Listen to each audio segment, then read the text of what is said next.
it's a like really free flow Q&A session. So feel free to ask us any question. We have the student ambassador and recruiter and alumni, so you're welcome. Thank you so much. So I have a question like business school, like for going for an MBA abroad, right? I'm from India, and what are the things that I should be looking for? Like, what are the things you look for an international student? Like the qualification wise, work ex wise, what are the basic requirements like that you look for a international student? Um, Uh, yes, can you tell us a bit about your background? Like, what did you study? Do you have Right. experience, work experience already? Okay, so my I'm a undergraduate student in second year, and I'm pursuing BCom BCom honors from St Xavier's College, Kolkata, and I'll be looking for like MBA after my undergraduate degree. So, and my current work ex is with ESSEC itself. Like I've been working with ESSEC for like past 11 months. So I'm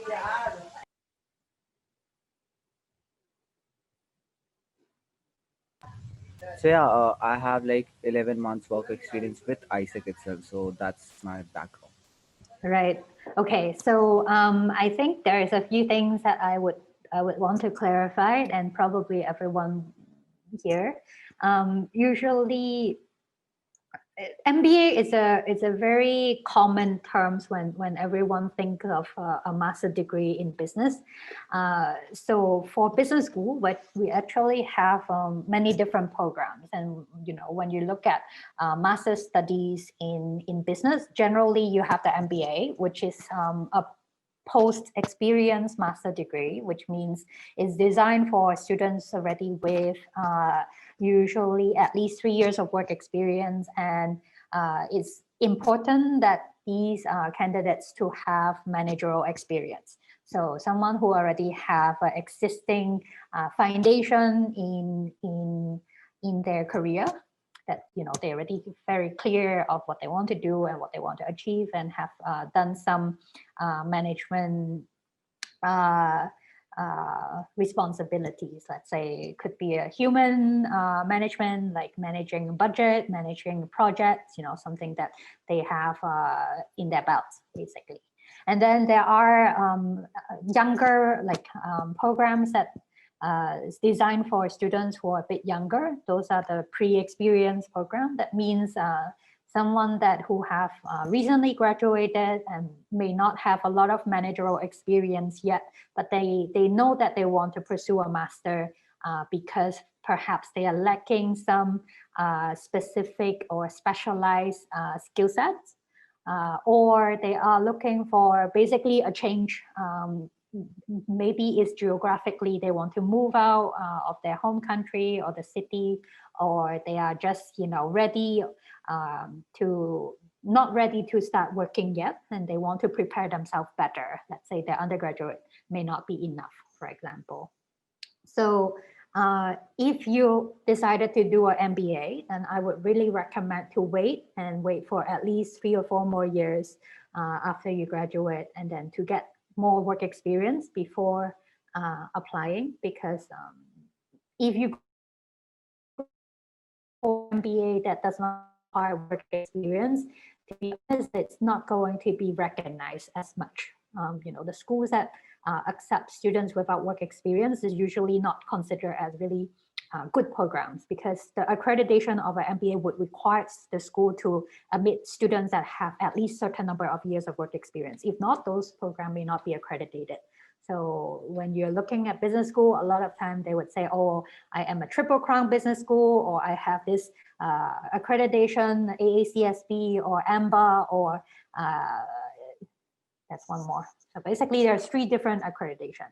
And that means if you have all 3, those are the top 1% business school. So ESSEC is one of them. And usually the more well-known or the more recognized business school, they are accredited by all 3 bodies.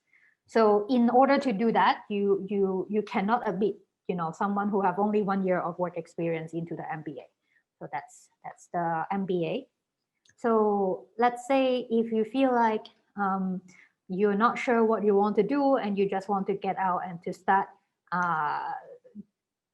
to use the school's resources and to help you better in finding your right path, then that could be a reason to join a master earlier. You don't want to wait and then, you know, it's all about opportunity cost. So when you're thinking about, you know, what your options are, you need to think about, you know, should you work a few more years and then apply later for MBA, or should you apply earlier now and then perhaps you just do a specialized master, because you know it will prepare you as a younger candidate to help you launch your career, you know, faster. So it's kind of like a shortcut, or you know, in a way to get you ready, you know, before the few years of work experience. So those are the differences, I would say. There's no right and wrong, you know, it doesn't mean one is better than the other. But obviously, because of the program, the design of the program, MBA, they expect the students already have those experience. And versus, for example, Becky, our student ambassador, she's in our strategy and management of international business program. So her program is actually does not require work experience, but is there to train students in either consulting or in strategy. So Becky can probably share a bit after me. For the students, they can be quite young with 1 or 2 years of experience, or so the range is a lot wider, but then they focus in that particular function. And also because these students can be younger, so the school designed a lot of different exposure and projects and things for them to get the experience that they need in the program. So for example, there is a mentorship, then everyone will be matched to a mentor in the program. And there is a consulting project that will last the entire duration of your classroom study. So it's about 7 months. You'll be a consultant with one of the partner company like L'Oreal or Heineken, or you know, Decathlon, for example. And then there is also an internship that is part of the program. So usually an MBA doesn't have a long internship, you know, as part of the curriculum, because the students are already much older, they don't need to have an internship. But then in this case, because the students are younger, then we will have all these things that is available to in a way prepare them, especially they may have not get to that point yet to know everything already, or to already have everything planned. So Becky, maybe you can share a bit. Yeah, sure. So I'm now in the strategy and management of international business program. So as Sonia says, it's like pre-experience program. Some of my classmates have an engineering degree, have a pharmaceutical degree, and some of them studied BBA in their undergraduate time. So it's, I would say it's a very diverse program. But every one of us just want to have a better knowledge or a drill down into the strategy and management of a business. So in our program, there are several tracks, and you can choose to study in either Paris, the French campus, or in Singapore, the Asia Pacific campus. So in Singapore, our track is doing business in Asia. So a lot of our programs are built around Asian companies, like in Singapore or in other Southeast Asia, in China as well. And so if you would like to develop your career in Asia in the future, so it's a suitable program for you. And as Sonia also says, there's a company project. So this year we have more than 10 projects. And the companies such as L'Oreal, Heineken, they propose an academic project and they send representatives of their companies And then ESSEC also has support from various professors to teach us to complete the academic project. For me, I enroll into the project about food waste solution. So I have the opportunity to pitch luxury hotels to join our project. So it's a kind of hands-on and also very memorable experience. And there are also a lot of career support as well. Along our studies, we have to attend a lot of career talks, workshops on writing CVs. And I joined an alumni talk by SMIP alumna who's working in Capgemini investment company. So you can kind of mingle with them and networking with them. And if you're interested in maybe founding a startup, there are also resources in the school as well. So there's really a lot for you to explore. You can choose, for example, our program, you can also choose to engage in the consulting or the corporate tracks. So it's really a program that offers a lot. You can just choose whatever you want, you need. Hope it answers your inquiries. Thank you so much. Thank you so much. Just one add-on.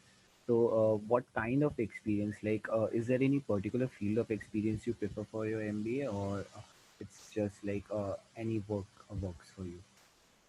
So, like, it's either finance, marketing, or any other portfolio-specific experience you look for granting the students your MBA program, or is it just any course will work? So I think for admissions, it depends on the program you choose. So if you are specifically talking about MBA, then I would say MBA generally would appreciate, and they are quite open to have a diverse group of students, and they value, you know, diversity in terms of backgrounds. And so it's not really specific in terms of, oh, do we prefer people in finance or people in one particular industry? But I think it's more of the experience, like have you managed something like what I mentioned earlier. It could be human resources, it could be project, it could be, you know, budget.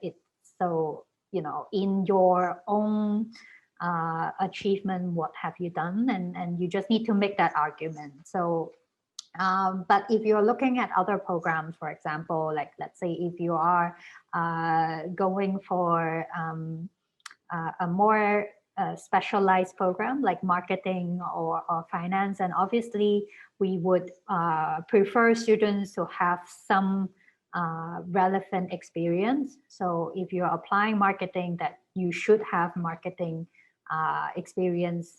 So in order to understand that you're making the right decision, that you have done something in that particular field or industry, to convince us that, you know, you have thought it carefully and you have really experienced it enough to make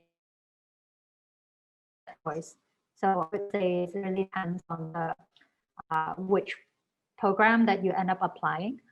If it's really MBA, then maybe wait for you have at least a foundation in a career. At that point, you would know what you want to do, and then what is the reason and the motivation, right? It's an investment in your career. So you need to be able to tell us what is your objective after you finish your master. Like, let's say, what do you want to achieve and why is this program a good fit for you?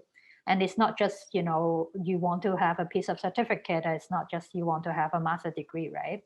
So the reason that you apply is because you want to achieve something that would help you to get there. So in the application, that's what the faculty is looking for also, is why do you want to do this MBA in ESSEC?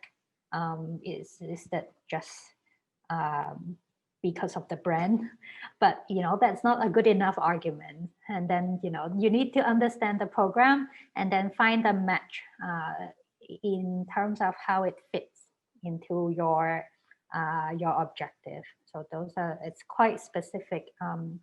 It may be still a bit early right now, and if you're in your second year of your study, you still have some time, and what you can do is just to get as much exposure as you can, like part-time jobs or internship, so what you like to do and what you don't like to do, right? So by getting more experience, you will be able to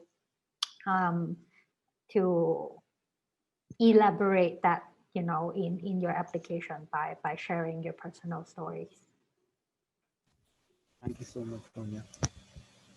Thank you, Sonia, and everyone. So anybody else would like to ask any questions, you can place it in the chat, or you can just unmute your mic and ask directly for our ESSEC Business School panel.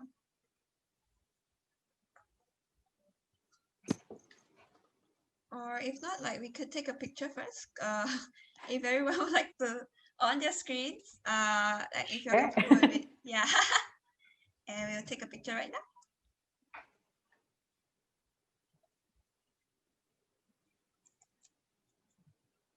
Okay, all right, 1, 2, 3.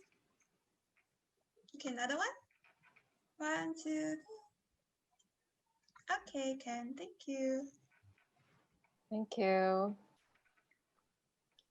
So we have a few newcomer, so perhaps we can do a quick round. I mean, tell us a bit about yourself and what would you like to learn today? Anybody would like to start? If not, our panelists can introduce themselves one more time, and then after that, they can get to know you all better too, like in case they missed out just now.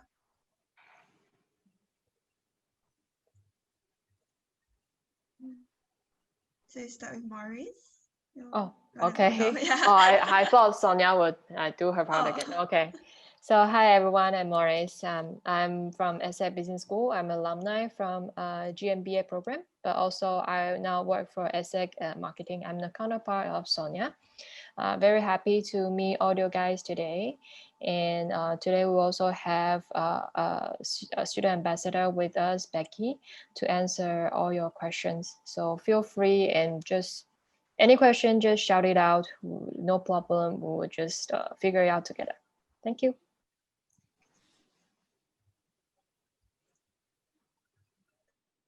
Okay, Becky would like to go next, or Sonia, I don't want. Becky can go first. Yeah, sure. So hi everyone, I'm the student ambassador of ESSEC, and I'm currently in the Strategy and Management of International Business program. So I'm from Hong Kong. I have several years of experience working in both the private and public sectors. So I feel like I'm in a crossroads of my career. I look forward to a switch, a change, and I find it fulfilling to work in the private sector because I can achieve like goals and help to make profits for my company. So I enrolled into this program to learn more about strategy and also management to anchor my experience. So if you have questions regarding the SMIP program, I hope I can answer your queries.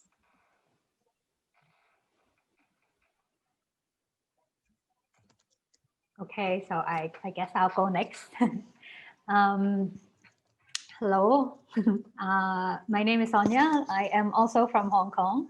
Like Becky, I've been working for ESSEC and living in Singapore for about 3 years.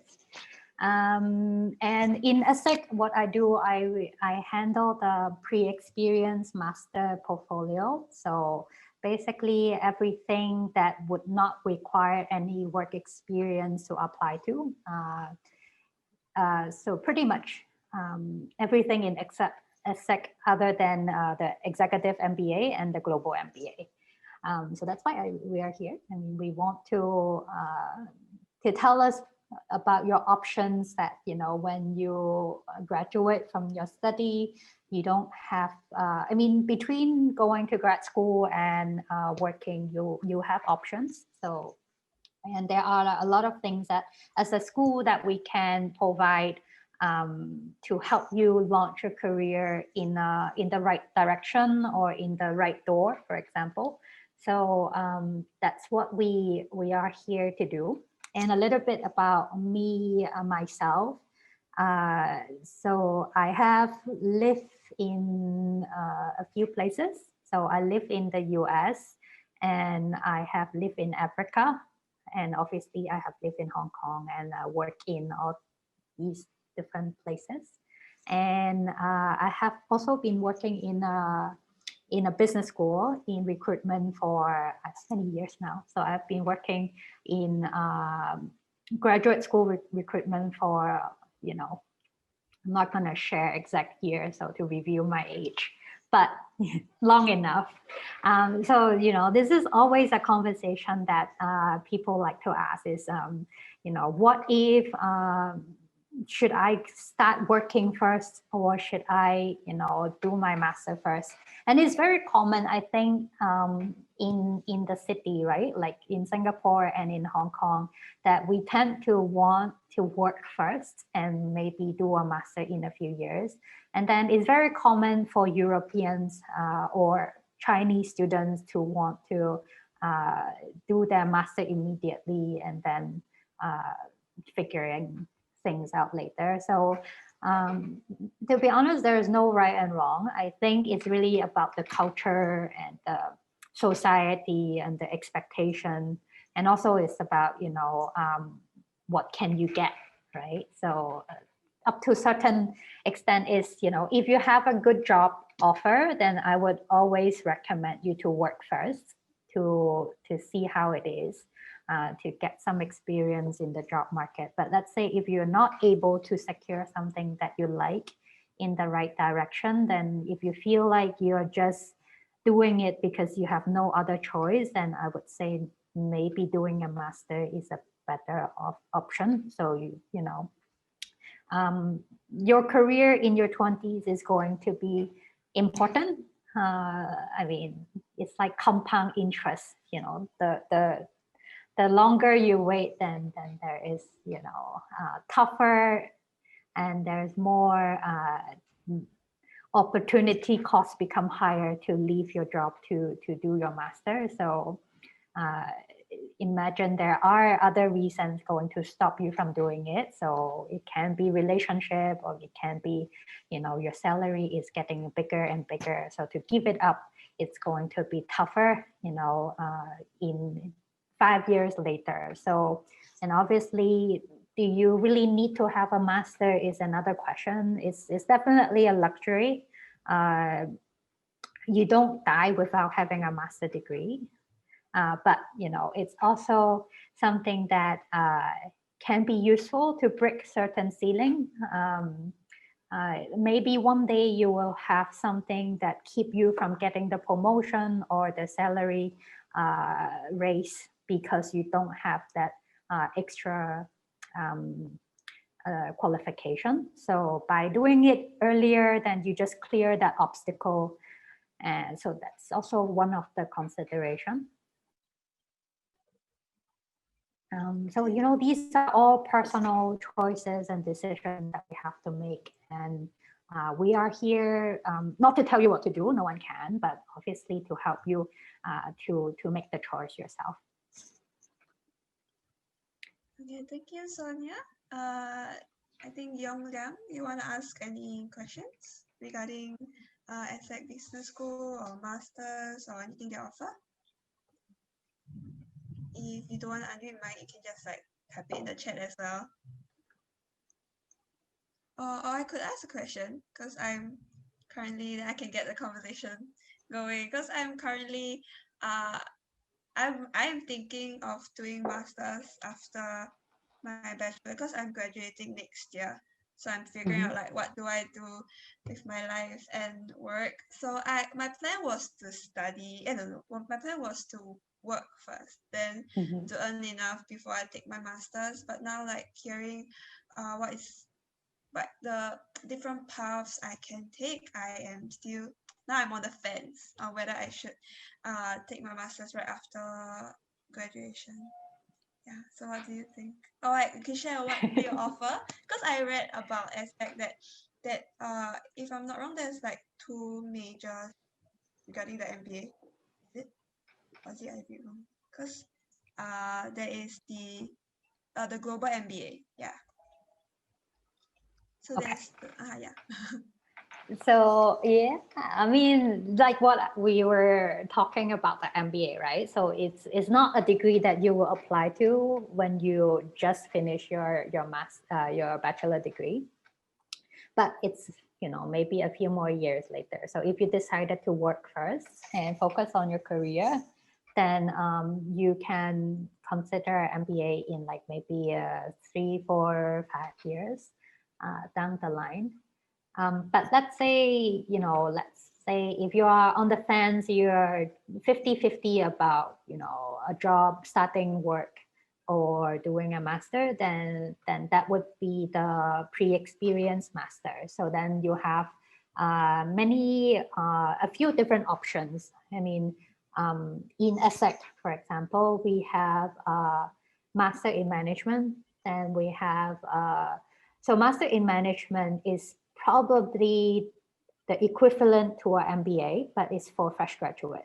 So if you're not 100% sure what you want to do yet, this is a great program because it's very flexible and it gives you time to figure things out, and you can choose a specialization. So you can choose a major later on. So you don't have to lock down in a particular area if you're not sure. So let's say if you're now doing a BBA, like a Bachelor in Business Administration, but then you don't have a very strong interest in something very specific yet. Let's say you think you like marketing, but you're not 100% sure. Then I may not really recommend you to go for a master in marketing. So we do also have a master in marketing, but then because all these master degrees are very short and they are usually about a year. So the specialized master, like if it's master in finance or master in marketing or master in data science, all these are usually only 8-9 months of studying. So you will be on campus for that period of time, but it's very intensive. So you have a lot of classes and you have a lot of projects, but then you'll be able to get things done in less than a year in your master degree, and then you have an internship. So if you're not 100% sure, you don't want to commit yourself in doing a master that you may regret, and we don't want that also. So I would not recommend that. So there is master in management, so which is extremely flexible in ESSEC, NUS or in other other universities. There are master in management is basically the younger version of an MBA. But ours is very different when it comes to the structure of the program. So think of it as a buffet, as an international buffet. You may think that you want to sample Chinese food and sample Japanese food and Italian food before you commit to a main course, right? So you'll get all. Oh, she freeze. So your core courses. Sorry, what? Just now you froze, but okay. Oh. Okay, maybe internet. But I mean, JJ, if I was younger, like 10 more years younger, I think I would definitely choose MIM or GE in ESSEC, because you can travel. Let's assume there is no pandemic right now. Okay. So, GE is the French term of MIM. So MIM is Master in Management, and GE is a short term for Grande Corps, which is basically a French term for I don't know if you probably have never heard of this term, right? Becky, have you heard of it before? Like until I start working for ESSEC, I didn't know what a grant corps is. So I feel like I need to explain that. I just heard of the term, but don't know what does it mean. Yes, because I think for non-French speaker, it doesn't make a lot of sense. So most of us here, I assume you don't speak French. So that's why I feel like we probably should explain it a little bit. So Grand Corps is, by literal translation, is I think the great school, like grand, great school. And in the French education system, basically, if we rewind like 100 years ago, there is no concept of a bachelor degree. So in the French education world, there was no bachelor degree at that point. So they do something called prepar, which is a prep school. So it's kind of similar to A-level, so equivalent to A-level, basically. So if you finish your finish your high school, then they will go on to this prep school. And it's very competitive, and it's just these really young students study very hard in this prep school. So usually the best students in the prep school will be selected into the Grand Corps. So Grand Corps is basically for elite students in the old days to learn and pursue a particular path. So you have Grand Corps in political science. So a school you may have heard is Sciences Po in France. So they are really good in training diplomats, for example. And then you have Grand Corps in engineering. So, students who want to pursue an engineering path, then they would go to a Grand Corps in engineering. And then you have Grand Corps in business. So ESSEC is one of them. So ESSEC, HEC or ESCP, these are the French schools that provide business training back in the day. So people would basically finish prep school and then go into Grand Corps. So there's no bachelor degree concept back in the days. So then, of course, nowadays, they try to merge, or in a way that, move towards the normal or international structure, right? So then there's been introduced a bachelor degree, and then, there's also the Grand Corps. So, and Grand Corps' international recognized term is Master in Management. But because of that, the history of the program is used to design for younger students. So it is there to provide a really wide range of options. So because these are, 19, 20-year-old that have not done much, and they don't have a lot of prior experience. So in MIM, that's why when they enter, they used to require to do 1.5 years of internship. So we actually lower the requirement, that requirement now to 1 year. So MIM students, when they enter the program, they need to clear at least 1 year of professional experience. So when you enter the school, for example, let's say if you want to try a marketing internship, perhaps you can work for L'Oreal for 6 months, and then you come back to complete your classes. You take a few more coursework, classes, and then you can do another internship. Maybe at that point you do something in business analytics or digital design, then you can work for another company in that field. So it have all these really wide options and flexibility to help you. Oh, I think my internet is not stable. Do you guys hear me? It's okay now. Just now it hangs, but you continue to talk, so it's okay. Okay, I iron it out by my long and lengthy explanation. No, but so basically that's what happens. So because of the heritage and the history, and that's how this program was designed. And when I explain this to Asians, they feel it's crazy to hear a master degree would require sometimes 2 year up to 4 year to complete. It's like as long as a bachelor degree, but then, you know, in a way that you are doing things and you are working and you are getting, you know, experience in your study. So it's really good for fresh graduate because to you, it doesn't really make much difference doing an internship versus starting a job, because you are also getting paid in this internship, and is, you know, what's the harm to get an internship at McKinsey or BCG for 6 months and then doing another internship at, you know, Amazon for 6 months, and then all these are experience to build up your CV. So by the time that you are going for a full-time job, you already have all these different great things in your profile, and then all these stories to share, you know, in terms of what you have already done. So for younger students, I think it's a really good way to collect professional and also international experience, because like it or not, nowadays everyone wants to work abroad.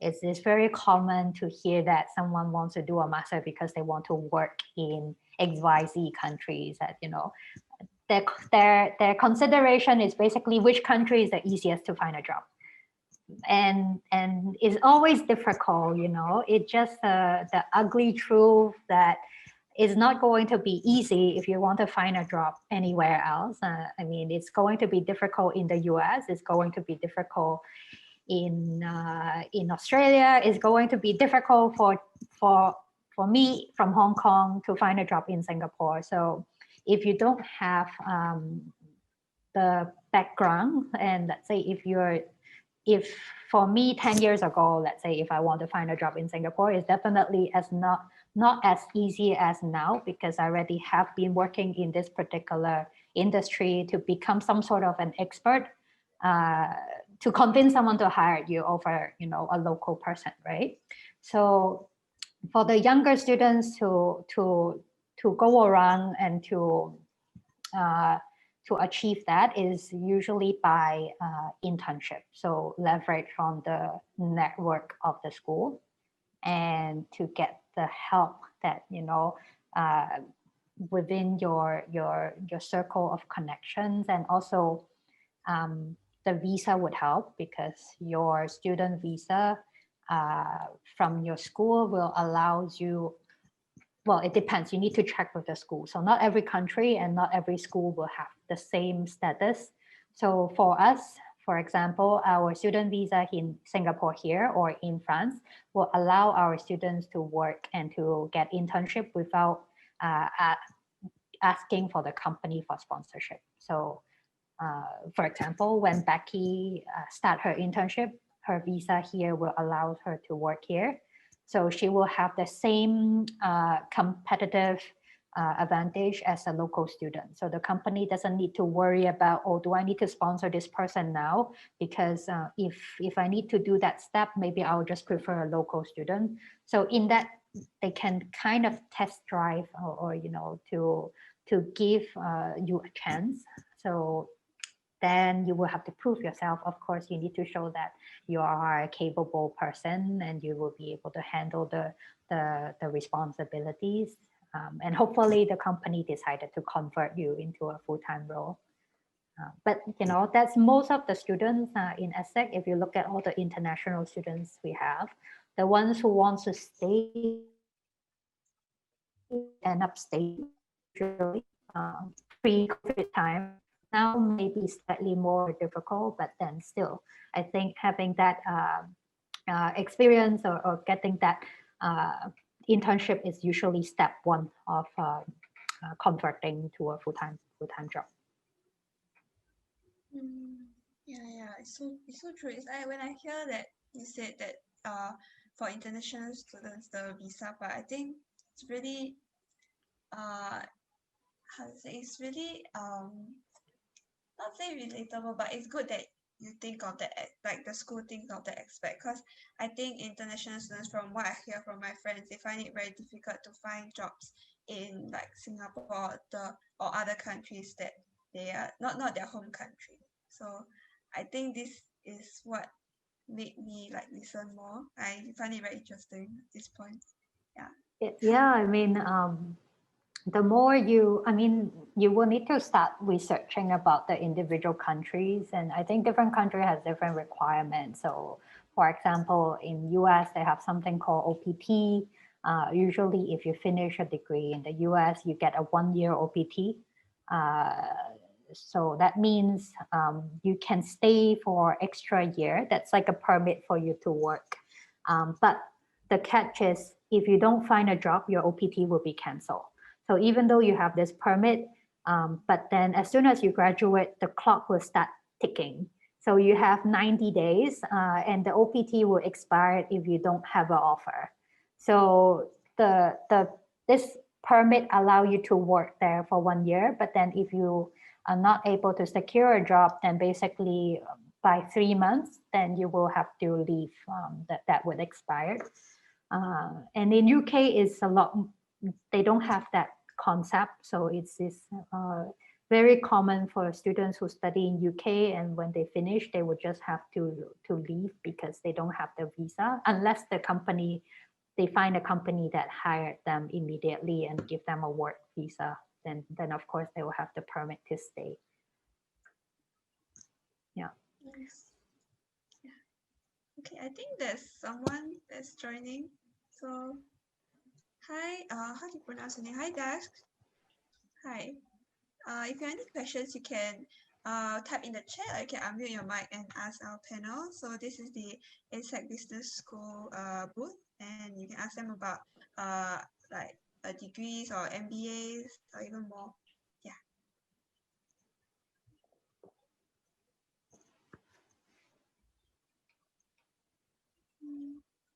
So let me ask maybe Becky and Morris, because Morris graduated and Becky is in ESSEC. And so Morris is from Taiwan. So she did her undergraduate in Taiwan and Becky studied in Hong Kong. How do you guys compare ESSEC to your previous alma mater? Like, is the style really different? I mean, comparing to Asian university, even though you study in Singapore here, but then ESSEC is a European school. So how is it different? Is it similar or is it what you expected? I think it's very different. First, my major was visual communication. So I graduated from the art university. So in the nature of these two schools, already very different. And second is I found that ESSEC is really focused on teamwork. Everything I did is teamwork. And you have to learn how to coordinate things, how do you work with people, and we have to respect different culture. And there also you have to deal with many misunderstanding in terms of culture wise or in terms of the style of work. So I think ESSEC, no matter is on the course or on your soft skill, it really trains you differently and strengthen you in many aspects. I agree with Morris. Like I myself also come from a very different background. I studied language and communication, which is in the Faculty of Arts back in my undergraduate studies.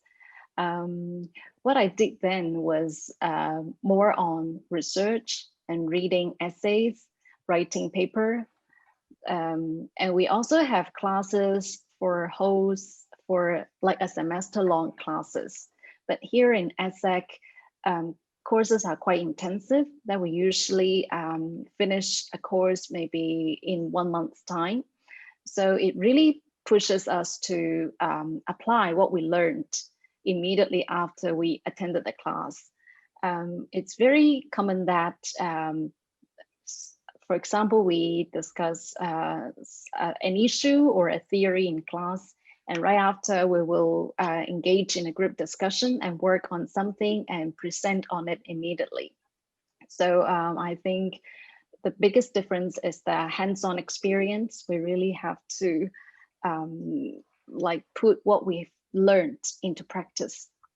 And secondly, I also agree that the cultural difference, like the cultural diversity in class, makes us more aware of the cultural differences. And also, for example, like we had a marketing class last week, and the professor showed us an advertisement, which is about dim sum in a very traditional and high-class Chinese restaurant. And it uses the color red. So to maybe Chinese people, red is the color of lucky and like good wealth. But to maybe our French classmates, red color is more about like love, affairs. So we have very different interpretations of just an advertisement. And it really brings new insights to us that if we are really going to work for international business, that we should not just focus on what our culture, what our people think something is, but from different perspectives. So it's the second difference I experience. That's nice. Yeah. So like, what's the usual flow class or like your schedules are like? So it's quite intensive course, right? You said that 1 month after like you can complete a course in a single month. So after you learn it, you apply it straight away. So do you find it like Yes. stressful or what's eye-opening for you? Yeah, it's quite stressful sometimes. For example, we have the same course on every Monday, Wednesday, and Friday until the course ends. So in between, sometimes we have to do like a wrap up for every class and then present in the next class for just 5 minutes. And we also work in our group projects along the way. For example, I took an innovation class before, which is about innovation in service economy. And also we covered some philosophical issues about innovation. So we have to investigate or learn, study into a theory ourselves, and to think of a way to apply this theory into innovation in a company. For example, how can the theory guide us to develop the human resources management system, how to kind of control the innovation that it's beneficial to the society. So basically, we have been exposed to quite a number of theories in class, and then we have to immediately apply what we've learned, and then to find another new theory ourselves and make it into a proposal. And this course was done within like 2 to 3 weeks time. Yeah, so pretty intensive, but I learned a lot. Yes, that's true. Wow. We have a new guest join, Phoebe. Hi, Phoebe. Oh, Phoebe, do you have any question you want to ask? Like we are just sharing our experience, but we believe you must have some question want to ask us. Feel free. You can hear. Oh, okay. So She just, hello, Phoebe, can you hear us? Okay, she did. If you have any question about ESSEC, you can ask too. We're putting her on the spot. No pressure. she must feel like it's a trap. No, actually, Phoebe, I think Phoebe's from SMU. I talked to her before. So oh, Yeah. you know her. she Okay, messaged me earlier. Like she would like to join us later. Yeah, like I still remember because ESSEC and Isaac has been working together for a really long time, a couple of years already. Yeah, I remember. So when I was back in Isaac and SMU. So right now I'm in Isaac in Singapore. So back when I was in Isaac and SMU, I was doing external relations. And then I was talking to Sonia, and Sonia invited Sonia to SMU to talk about ESSEC. Yeah. So there was like was it with Professor Kevin Young at that time? Was it the design thinking workshop? I think yes. I think so. I think there's that. And then we had this ESSEC gave us ESSEC Goodie bags, Isaac right? Or goodie bag. Yeah. So I still have the tote bag with me. me too. Oh yeah. Oh yes, I still remember I went to ESSEC personally to collect all of the goodie bags. Yeah. So that was good days. Right. So Yeah. what are you doing now? You are at the national level in Singapore? Yeah, so I'm in Isaac in Singapore right now, but I'm still in SMU in my final year. Yeah. And leading Isaac in Singapore. So it has been a really interesting journey as well. Yeah. And ESSEC has been very supportive of Isaac, which I really, really appreciate. It's not just like 1 year and then off, it's like constantly, and you guys see the value of what we are doing. And yeah, it's just very heartening to know that even for conferences, ESSEC is there, like your presence is always there with Isaac. Yeah. And it's funny because like our names sound the same. Like it sounds similar. So sometimes I do get confused. Actually, for all of you, I would recommend you to try Googling this because I realized this, I think sometime last year when I attended a ISEC conference in Australia. So we actually flew a professor down to Australia. So at one point I was talking to our geopolitics professor, Chedomir. And we went together, and then I was like, oh, Isaac and ESSEC is actually very similar. And because he speaks French, and he was like, yes, Isaac is a French, it's a French term. Yeah. So originally, I think ISEC was a French organization. I think it was or either German or French. Yeah, like I think it's something French. like that. So the words ISEC, it was actually came from French. So when you when you check the terms, like all the words, so basically ESSEC, the SEC part of ESSEC is the same as SEC as ISEC. Those are the exact same words in French. Oh wow! Interesting. This would be a trivia question. Yeah, maybe you can do fun fact or something like that. Yes. So I mean, you may not know, but basically that's why we want to work with ISEC. I guess the students, in terms of the organization or the characters of the students, and the international,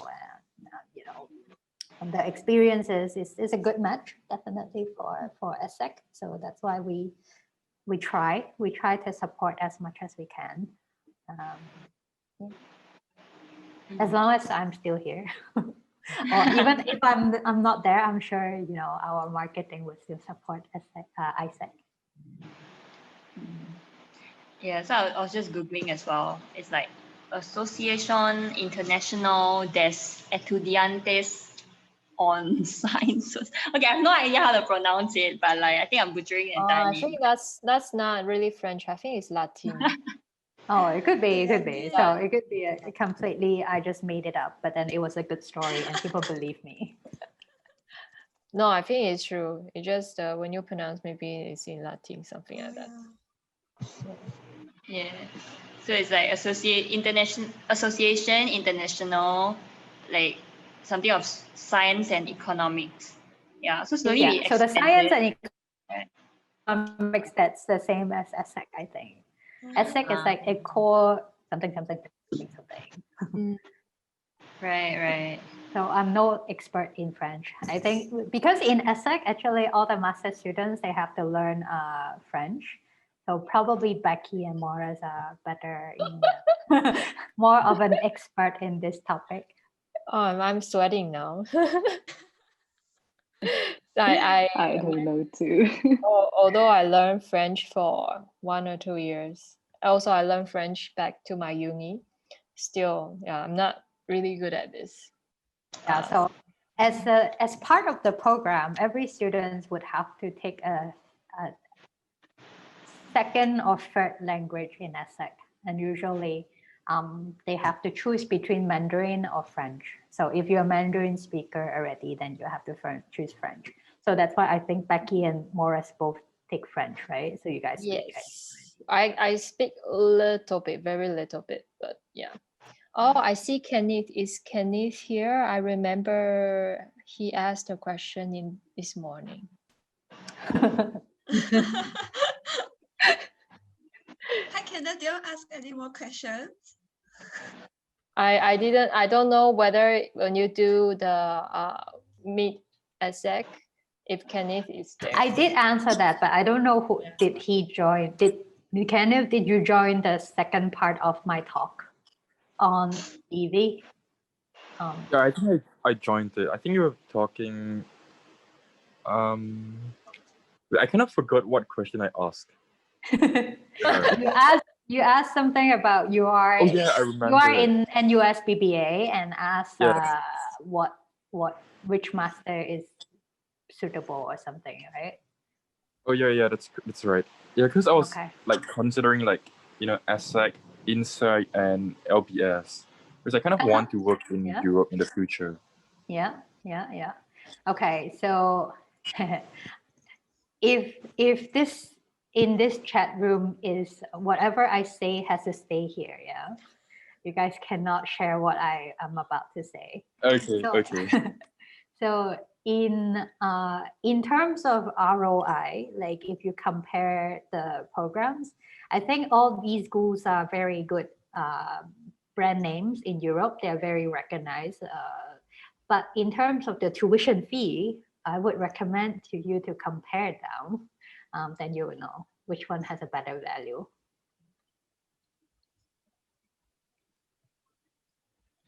And I think also for the living costs, right? So if you go to LSE, then you will be living in London. And London, I think, is one of the most expensive city in Europe. Paris, then you can maybe live in suburb and you will have the subsidized from the government. So I guess that makes a little bit difference. Yeah, so in France, actually all students, international or not, are getting government subsidy in terms of living costs. So if you are renting in France, actually the government will pay, I think, about 30 to 40% of your rent, and that would be available for everyone. So even as an international students, you will have that support basically. I mean, what do you want to do? Is there a particular area that you want to focus on? Do you know what? So you're in BBA now, so you just do a general business degree, and do you know what type of career you're thinking to get? I'm thinking of management consulting, but I think it's kind of hard to break into management consulting because the competition over there is really steep. Everyone is really capable, very smart, very brilliant. So yeah. Yep, definitely. I mean, it's not going to be easy. If it is, then it would not become such a hot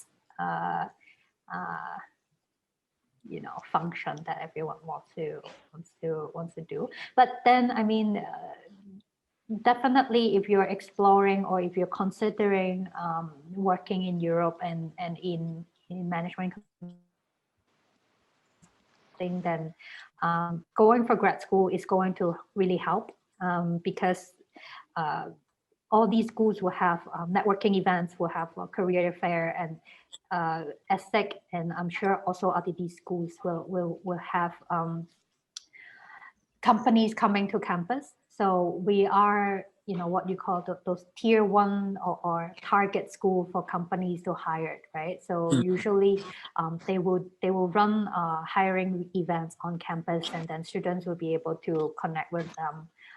And depends on which program you're applying to. And I was mentioning earlier, you will have projects working with companies. So for example, if you do the management program in ESSEC, then there is chairs that is available. Basically, those are company sponsored projects. So there's one, for example, with Accenture that's specifically on analytics. So to become a consultant, that, you know, if you want to, you need to be good at, you know, basically business analytics. So then you get a 6 months research project working with you know, people from these companies, or you can, for example, do a chair if you are considering digital transformation. Then there's a chair with BNP Paribas or Google that you can also, you know, work with this company and get the experience in your program. So by the time that you are applying for your full-time job, you have all these experience and you will have all these stories to share at the interview. And it's European based, so you know, it will also help you in terms of looking for work in the region. So we have oh, go on. Oh, I just want to check with you, like, do we need to learn how to speak French to, I don't know, like this, to enter this like MBA program for French schools? Right. No. So just a quick answer. All the programs, all subjects are conducted in English. There are some courses that is taught in French, but if you are not comfortable enough to sit in a French taught class, then you just simply don't opt for those subjects or those courses. And ESSEC would require, we were talking about this earlier, I don't know if you're in already, but most of ESSEC programs will require our students to take a language course while you are with us. So if you don't speak French, you can take French or other languages if you choose a French campus. Or in Singapore, then we offer either Mandarin or French as an option. So we kind of offer it as an enrichment. So we hope that all students who choose ESSEC will get a certain basic level of the language. So, you know, our students or the ambassador were sharing that, you know, how their level of French is. But I mean, it won't kill your grades. I'm sure that if you don't master the language, you just get a taste of how it is. So even as staff, actually, I did take a French course, but then I'm nowhere that I can probably order breakfast in a French bakery, and that's pretty much stay that way. We have okay, we just have our one more student ambassador, so let me introduce her. Her name is Yue Min. So she's also from NUS, so she graduated from NUS before joining ESSEC, but she's taking the marketing program. So she's in my MSc in Marketing Management and Digital in ESSEC Singapore right now. So I guess you have more questions for us? Well, like, how would you compare the ESSEC campus in Singapore against like the French one? Against the French campus? Yeah. Okay. So I think the student ambassador here cannot answer that question because they haven't been to the French campus. But I can answer that. ESSEC in France is much bigger. So if you compare the size in terms of the facility and the student number, I think ESSEC France is, you know, 6-7 times, if not 10 times bigger than Singapore. So it's a bigger campus versus a smaller campus environment. So in Singapore, I would say we have about 400 to 500 students, and it's a building of 5 levels, and everyone kind of know everyone if it's on a normal day. Right now, it's a bit difficult because everyone's wearing masks. You don't really see the person in their face. But it's a Singapore, even the staff and faculty and students are all much closer because, you see each other all the time. And in France, it's much bigger. So you can say a lot more going on, but then, it depends on how active you are in the organizations that, you may not know everyone, in the campus. Is just similar to, I'm sure in NUS is, a much bigger environment, like campus.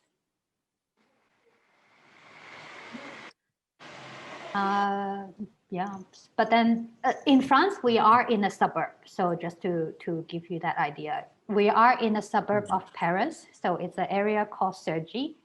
In Singapore, we are in One North, and Singapore doesn't have the concept of a suburb. So we're pretty much just in the city. So the student life is also very different. In Singapore, I think a lot of the students are not gathering on campus. The building itself, it's just more for classroom and maybe for project, and people go out to do things on their own. I know the students, they have their own activities that outside of campus in Singapore. But in France, a lot of the students stay on campus. So and it's because of the suburb also. So they get to have a, in a way that more of a student dormitory life type of experience. And on weekend, they go to Paris and they can do their own thing in the city. So that's the type of experience. Yeah, I can share a little bit experience here.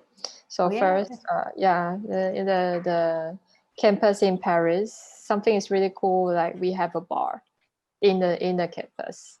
And so, after the class, you just go to a bar or you buy the baguette for lunch. And it's quite cheap, and beer is also cheap. But in Singapore, after school, you go to Holland Village or you go to Beer Fest, you go to those nice bar to drink with your professor or your classmates. And I think, especially I graduated from MBA, we are really close relationship with our professor.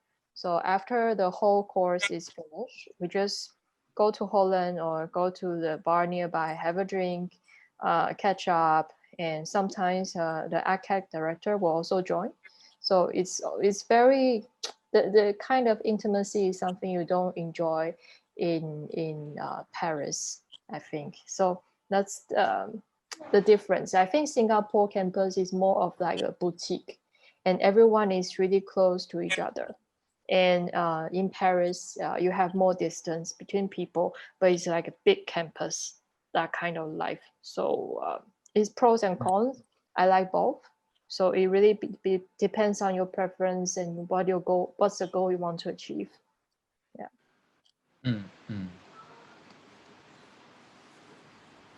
Hi, sorry. So I would like to introduce myself, and I do have a couple of questions. Okay, so my name is Simran, and I've been throughout the conversation, but I was just listening since I just recently graduated and hopefully got a work right now, which is full time. So I was thinking maybe I will take a break of a couple of 2 years and then save up something for my master's. So I haven't decided yet where I will pursue my master's. So I'm just keeping my options open and seeing like which course should I go through.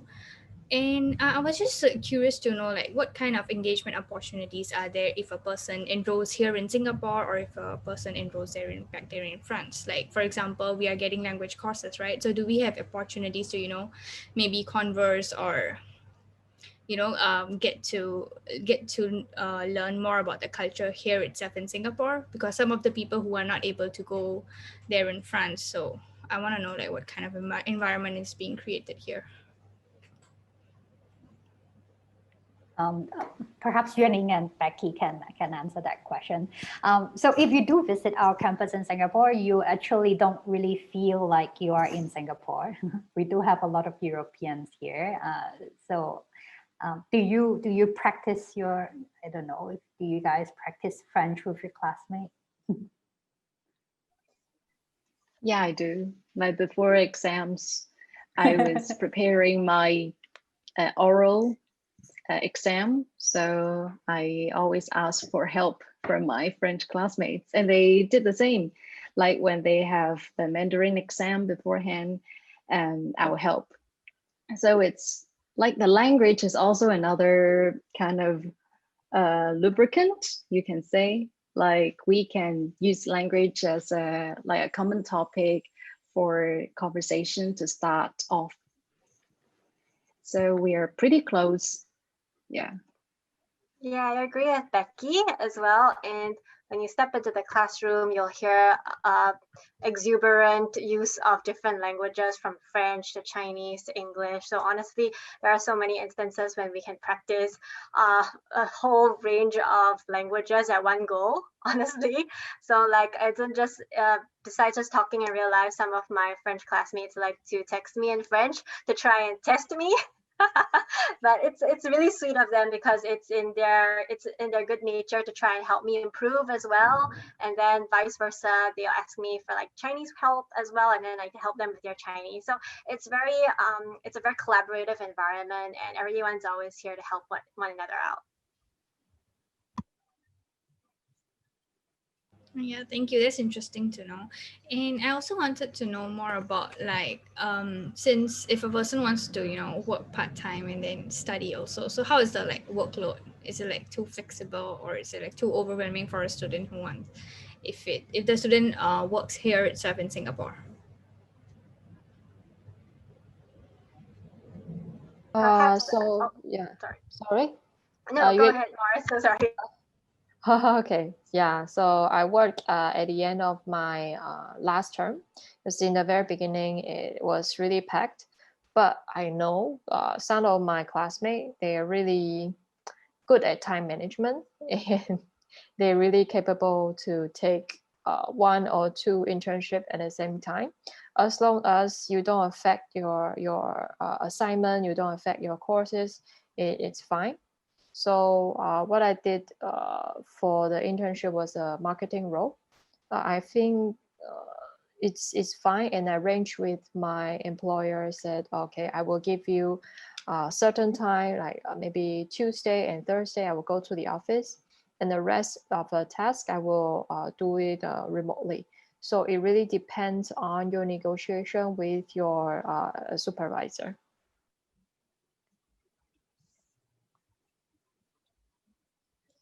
Thank you, All right, Morris. thank you for answering. Thank you, Simran. Okay, so anybody else want to ask any questions regarding ESSEC and the courses they offer? You can put it in the chat. You can just unmute your mics and ask our panelists.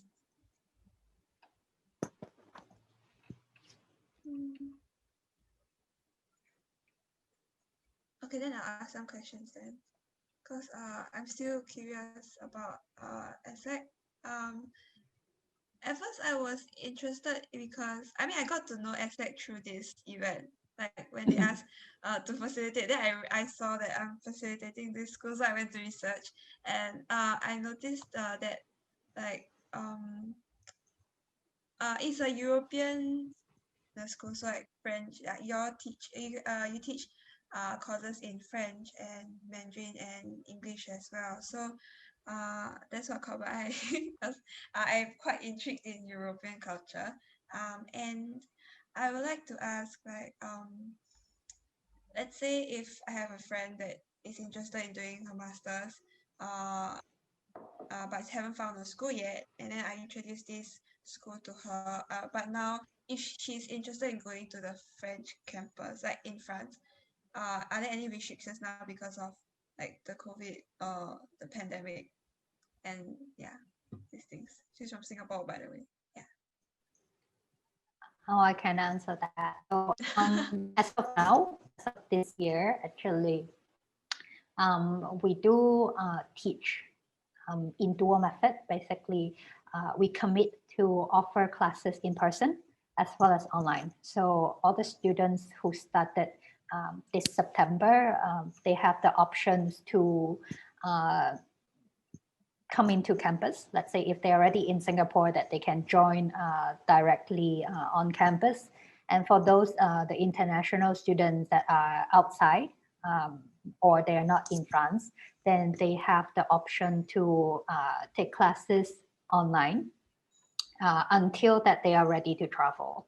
So basically, as long as I think initially we have set until end of this term, but I'm quite sure that we may even extend it because there are still some students are not able to travel yet.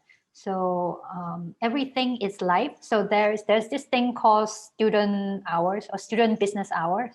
I think Becky and Yueling can explain that more. So it depends on where you live. So based on where you are, if the classes take place between midnight until 6 a.m., then you will receive the recording.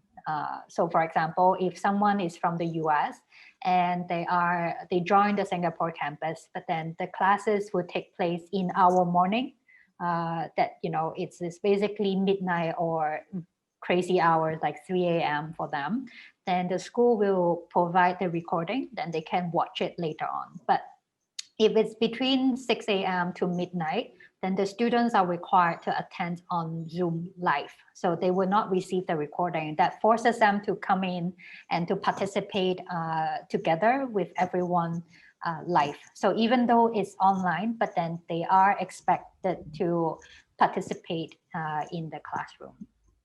Yeah, so that's the method that we are using at the moment.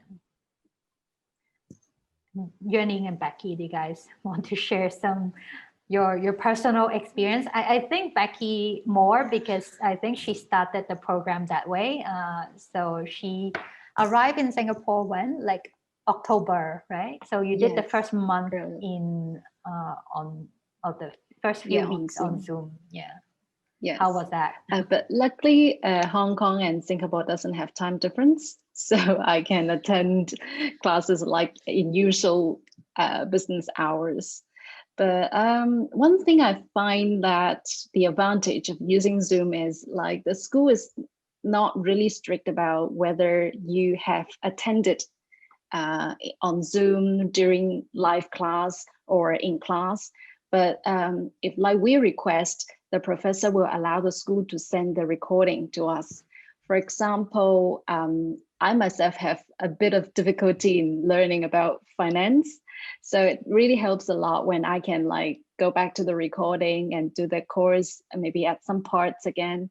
And it really helps me during my revision and also for language class as well, because you always need to listen how the teacher pronounces the words. So it kind of like an advantage, which helps my studying as well.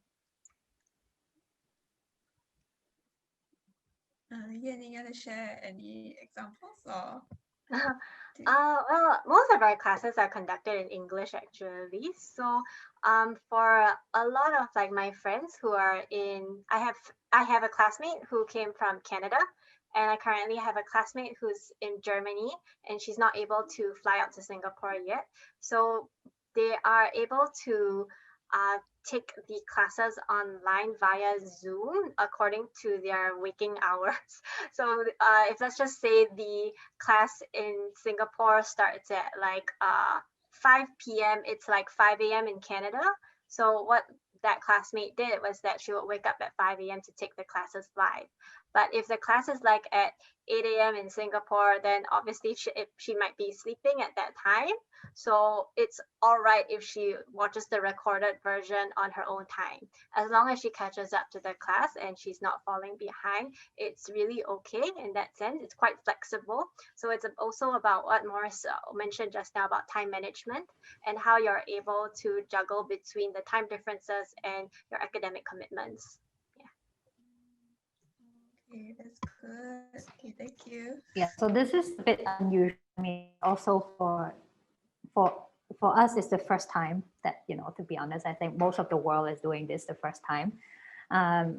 So we also learn, I mean, but there's no promise. I think by next year, or we hope that everything will be back in normal. And if that's the case, then I don't think the school is planning to continue offering the recording or the live online sessions. But it's everything is kind of fluid at the moment. We don't know, and we won't know what's gonna happen. But in a sense that it's very it's a decision that is basically depends on we try our best to accommodate to everyone, and so it depends on where the students are, and the restriction of the traveling. Okay, thank you. Okay, so I see there's a new person in the Zoom. So Huan Zhang, do you want to ask any questions about ESSEC Business School and the courses they offer, or what's life like studying there? You can put your questions in the chat or by unmuting your mic. Yeah, they are very friendly people, so you can ask questions. Oh, hi. Yeah, I just came. So are there any job opportunities offered here, or is more of like it offers business like programs for students?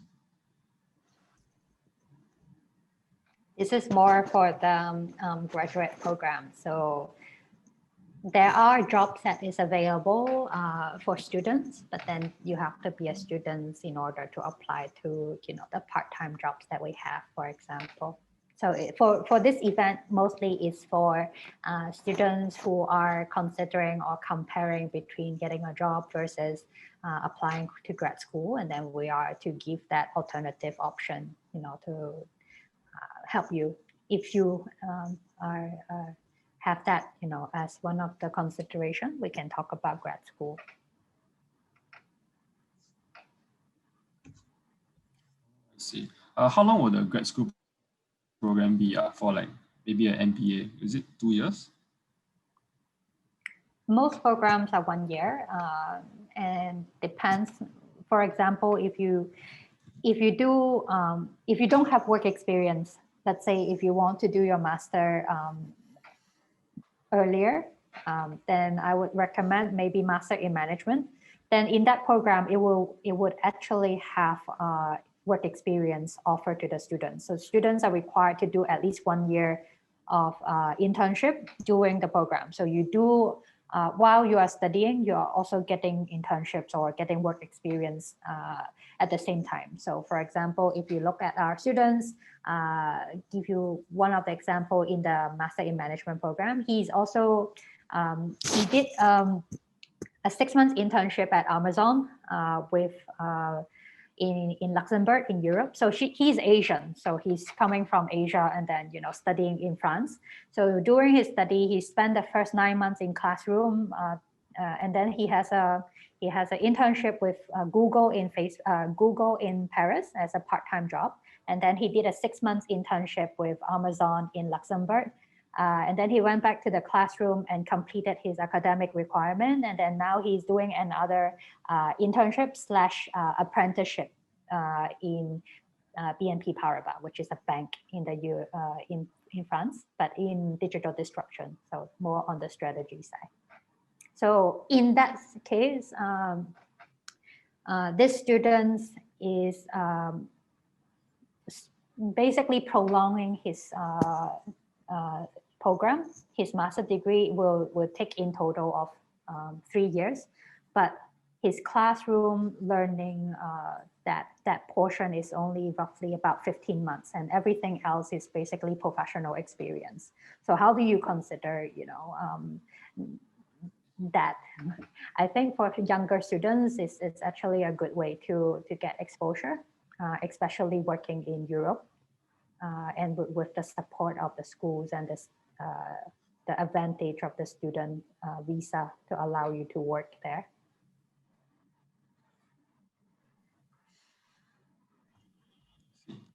Okay, then one last question will be, in your opinion, what would the benefit of getting an MBA be as opposed to getting work experience?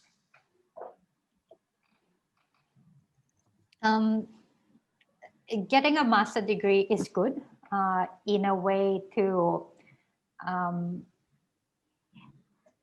I would compare it to a gym, right? So a school is like a gym. If you sign up for it, you get all this, training, and you get all these resources and all the support to help you, reach a certain goal. And you can achieve that without signing up for a gym also. If you're disciplined and if you're motivated, you should also be able to achieve the same goal. But by having all that design and into a fixed program, it's much easier for some people to reach that goal. So it depends if you are able to do that without having the support. You don't have to. I mean, a master degree is always a luxury. Like, you don't need that. If you're able to manage it on your own, and if you're able to find the job or the internship or the experience to help you achieve that, you can also do it yourself. But we have a whole, the whole school is set up that way to give you all the deadlines and to give you all the job offers and to give you the alumni, the connections and the career service and the alumni service, and the programs will have professional teaching. So you have many ways to connect and to help you speed things up if you don't know how to start or where to start. So I would put it that way. So it all depends on. Oh, sorry, no, continue. No, I thought finish already. No, just continue. Yeah, no. So I think it just depends on you and yourself. There's no right and wrong answer to that. Okay, thank you. Okay, thank you, Sonia, and thank you, Wan Zhang. We have a question from Mahima. She asked how do you suggest she choose between MBA or MIM, and are there any fundamental differences? So who would like to answer this question? Yes, I mean, it's very easy. If you have more than 3 years of work experience, then MBA. If you have less than 3 years, then it's MIM. So between MBA and MIM, that's the key difference is how much work experience you have. Because the way that the MIM is structured, it's more beneficial for younger students. So imagine you already have like 4 or 5 years of work experience. You may not really want to do an internship anymore. Like, it doesn't make sense to ask you to do an internship at that point. Versus if you have no work experience to put you into an MBA, you are not going to enjoy it also, and your classmate is not going to enjoy your presence around them also. So it's how we manage the experience in the classroom in very much in that sense. So between MBA and MIM, both are management program. I would say that's the key difference, is how much experience you have. And also, it's also important to look at the experience you have and how much responsibilities you have. If you have been a waitress for 3 years, and that's definitely doesn't count. So, try your best to get as much responsibilities if you are aiming for an MBA in terms of like leadership experience or management experience. Yeah. But if you, let's say, want to have something more specialized, then that's a completely different story. So for example, if you want to do marketing, then obviously it's about, your relevant experience in marketing, like how much have you done in perhaps social media or relevant to that particular area, or if it's finance, and how much relevant finance or banking experience you have prior to joining the program. Yeah, thank you, Sonia. I hope this answered your question, Mahima. Any more question you have, can just put it in the chat, just unmute your mic and ask. Okay, so I also have another question to ask, like what is the Sorry. what is like the entry requirements for like let's say the type of degrees I hold in order to get into any courses. So like let's say A levels, or are there any specific international degrees, IB or SATs degrees, that kind of stuff. Yeah. Okay. I can answer that. I think it's easier. For all the tests that you mentioned, those are important for the bachelor degree. So if you're applying for a bachelor in ESSEC, then it would be great to have an IB or SAT or ACT or A level. But if you're applying for the master level, then it's basically your bachelor degree result. We don't require to submit your high school record. So, I mean, if you do, then they probably would take a look, but then it's not really important. Then it depends on the program you apply to. So for example, some of them would require you to have either GMAT, GMAT, or GRE. So these are the graduate admission tests. So if you don't know what it is, you can Google it. I can type it here. Basically, these are standardized tests similar to SAT and ACT, but it's for grad school. So you can buy a book and you can prepare it yourself on your own time. And most of the graduate school will require one of these for admissions. So it's good that if you know that you want to apply for a master in the next few years, you can just take it when you have time, or before you start working. Usually that's the best time, because for people who start working, the longer you work, the harder it becomes to sit for these exams. So to just get it out of the way, and the test result is valid for 5 years. So let's say if you're not ready yet, if you still want to work for a year or two, then if you take the test 2 years ago, the test result is still valid 2 years later when you decided to apply for master. And then some program will require an interview, so depends on which one you apply to. If not, then just the application will require a few essays and motivation letters. So you need to be able to explain why you want to apply to that particular program, and what type of goals or aspirations that you have in mind, and how would the program be able to support or to help you in achieving that. Yeah, so that's pretty basic, and it's the same for most schools actually. So there's no particular secret that would help applying to ESSEC. Yeah, and I would say attending these type of events, this would be helpful. Becky and Yuaning, did you guys? I know Yuaning did attend some of the events that I ran last year. But then, did you guys meet with some of the student ambassador or previous students when you were applying? Yeah, for me, I did. Yeah. I talked to one previous student ambassador, and she managed to give me some insight into the program and what the program offers and entails, the benefits, etc. So having that guide definitely helped to facilitate my application. It helped me give me a clearer understanding about why I really wanted to apply for the program. By the way, I'm studying in the Masters of Marketing Management and Digital at ESSEC, so that was the application that I sent in for.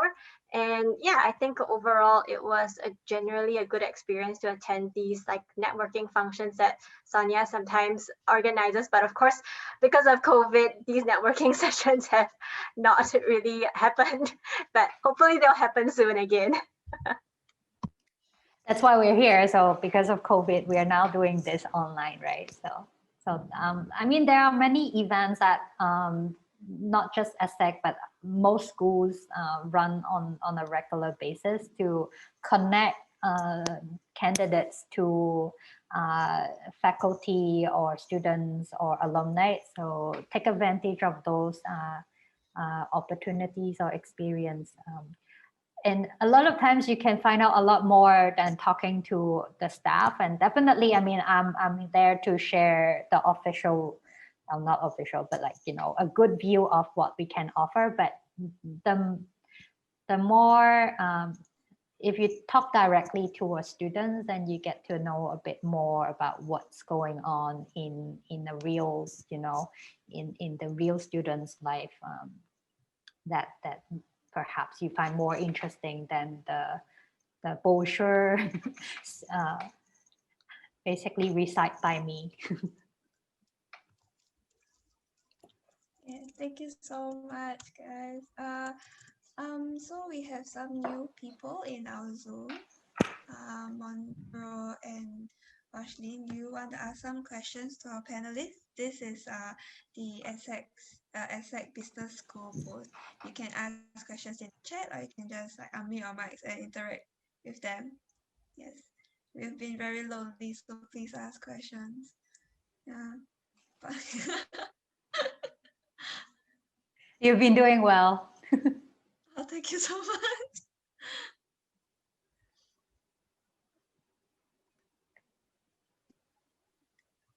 I would like to ask, I can start first. I would like to ask Becky, Morris, and Yuaning why you chose this school. So why you choose ESSEC over other schools when you had like the choices?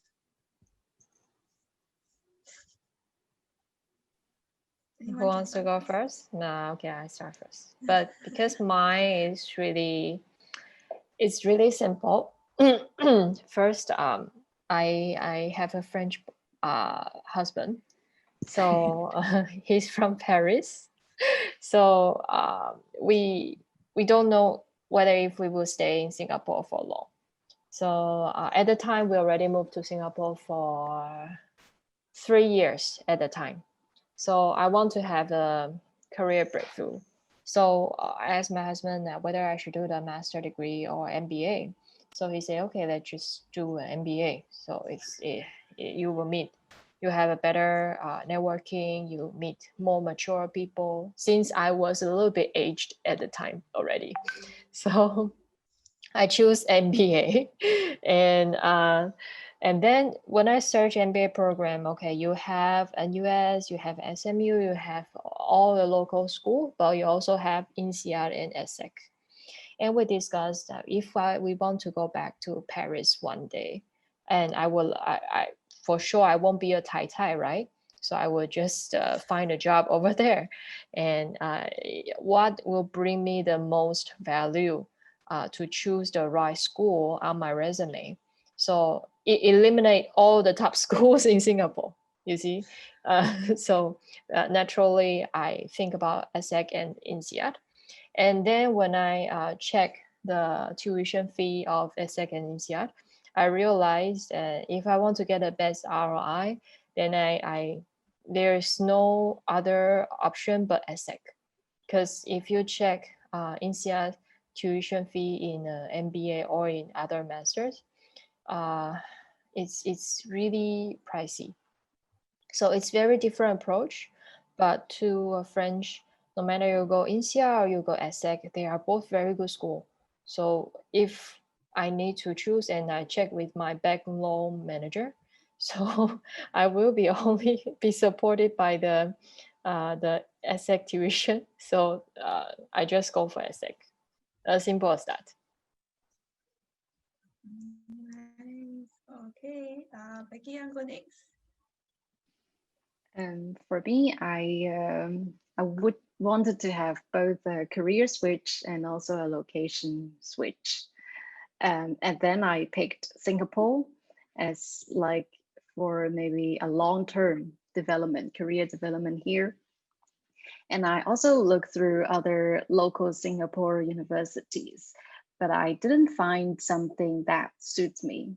For example, I look into the MIM courses, and they are mainly for fresh graduates. So like me, I have about 4 years of work experience, so it's really difficult to I'm not suitable for those junior management program. And for MBA, in my case, I don't think I have like enough business experience because I just worked in the business field for 1 year. So I want more anchor to my business knowledge. And then I find out about ESSEC. And I think my program is really a good fit for me because I always like to learn about strategy. I think it's the first and foremost way to learn about a company. So I chose my program.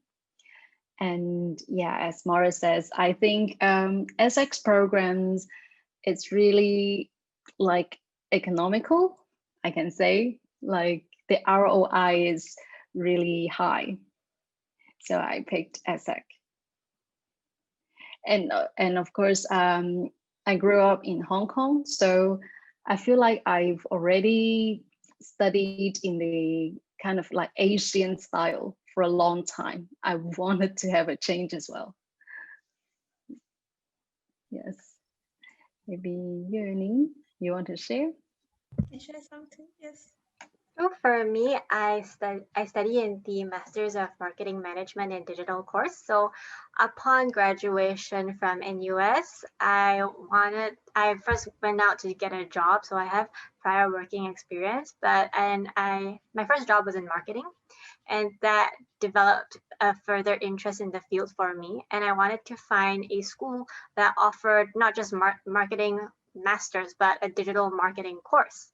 So that was what led me to research about different schools that offer digital marketing as a master's degree, because for most schools that I found globally, they offered masters in marketing, but it was general marketing, and it was mostly traditional marketing, and a lot of the courses that I found, both in Singapore and in overseas universities like in the UK or the US, most of their marketing courses were very theoretical in nature. So what drew me into ESSEC's digital marketing course was the fact that there was an industrial attachment at the end. So at the end of our course, we have to find an internship to be able to graduate. So we need to intern for at least 4 to 6 months, and it's pretty flexible. If you don't want to do an internship, you can either write a thesis or you can find a full-time job as well. So I like the fact that there was that practical element, and most of the classes, based on what I read and what I heard from previous student ambassadors, they were extremely applicable to the changing digital marketing environment of today. And especially if you have a huge interest in doing business in Asia or marketing in Asia, a lot of our classes are Asian centric. So one of the courses that I take is like consumer behavior in Asia. And most of the time our professors do try and ask us to think about like the Asian cultural marketing aspects and that mindset, for instance. Yeah, and another thing that drew me to ESSEC was the close connection of alumni that I think a lot of us have emphasized on.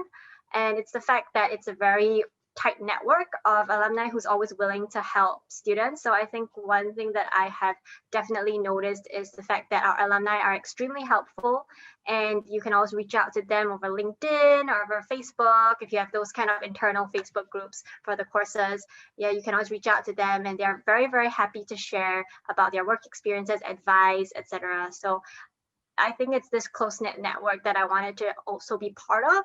That's what attracted me to ESSEC. Okay, thank you so much. We have newcomers, Huda, Joseph. You want to ask any questions regarding ESSEC Business School and their courses or entry requirements? You can just type in the chat or just unmute your mics and interact with us. Yeah, if you want to show your screen also can. Oh, hi Kenneth again. Oh, you still hi.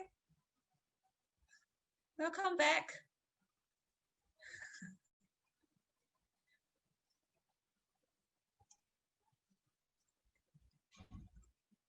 Have you attended this event, like this kind of event before? Becky and Yanni. It's first time as student I ambassador. think it's, Hi, yeah, I think it's first time for us. I had a question. If You can ask Mahima. all right, so I am interested in the marketing management program the last speaker told us about. So I wanted to ask if what kind of support does the university provide to students like me who have absolutely no idea of how to apply and move forward with the admissions process? With regards to the admissions, maybe Sonia could shed some light on that. Yes. In terms, I mean, do you mean the general admission to the program? Like how, what do we look for as a school? Yes, and also the documentation, because obviously I'm not from the countries near Singapore. I'm from India, so I wanted to know about the process and what all are the prerequisites for this particular program. I've Right. just recently completed my undergrad, so yes. Okay. So I would recommend to visit the school website. I'll just type it in here. Basically, under the program, there is a admission page, and all the requirement is listed very clearly, and you would just have to follow the requirements in terms of the deadlines. We have a few rounds of application deadlines, so do keep that in mind. You will have this, all the deadlines will have the same like intake, the start date of the program, but by applying earlier, you may get the result sooner, and also there may be a better chance to be considered for scholarship. But in general, the application is all the same for everyone, regardless where you are, if it's based in Singapore or based in India or based in Europe. So every application that we receive will be evaluated by the program director. So the professor of the program, the one who managed the program, will be reviewing all the applications. And so they will look at basically your academic achievement. GMAT or GRE is required. So, but if you're thinking about the marketing program, that's not required in this case. So you can apply with your undergraduate result only. And if your undergraduate degree is not taught in English, then you do have to submit either a GMAT, IELTS or TOEFL or TOEIC, one of the English tests result together with the application. Then there's 2 recommendations that is required, and the essays that is in the application itself. So that's pretty much all we would ask for in the application process. But then depends on, of course, the faculty will evaluate all the documents. We do look at everyone, all the files that you submitted, and it usually take about a month to 1.5 months to make a decision. So because everything will be read by the faculty themselves, it takes time. So when the result announcement day, then you receive for both the admission and the scholarship result if you do receive a scholarship from ESSEC.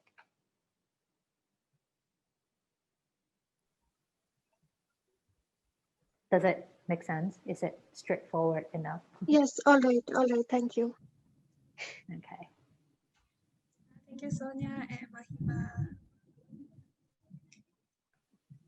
Anybody else? I think you're needing a bike quite early. Well, actually very early, I think. Oh, okay. Thank you, Yes. Yanni, for joining So us. for For the marketing and management and digital program, what I did was that I applied early, and because I was offered a job as well, I talked to Sonia about it, and she actually told me that you can take a year deferment from the program. So what you can do is that you can hold your candidacy for 1 year, and during that year you can go out to work, you can get more experience before joining the program. But the deferment is only strictly 1 year. So after 1 year, you have to come back and complete the program.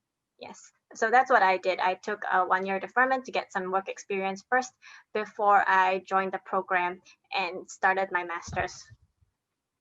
Yeah, so actually I would recommend that to everyone. If you're not 100% sure what you want to do, and obviously you want to have the option available. So you don't know what are your options until you apply and get admitted, right? So if you are, then that is one of your options. And then, also later on when you apply for jobs that, depends on what are the job offers that you get, then you can really compare, do you rather hold on to your job offer, or do you want to, is it important enough, or is it valuable enough for you to wait for, a year to start your master? So those are the, things that you wouldn't know until you apply and got admitted. Then for some of the students, for example, we know that they do that and then they get a scholarship, but if they decided to defer, then they will lose the scholarship. Then, so does it make sense to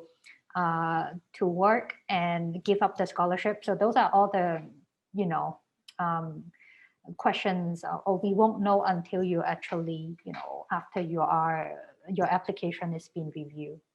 But once you are admitted, and then you will have that option. We give that to all the students. You have a chance to keep the offer for 1 year if you decided to do so based on personal reason.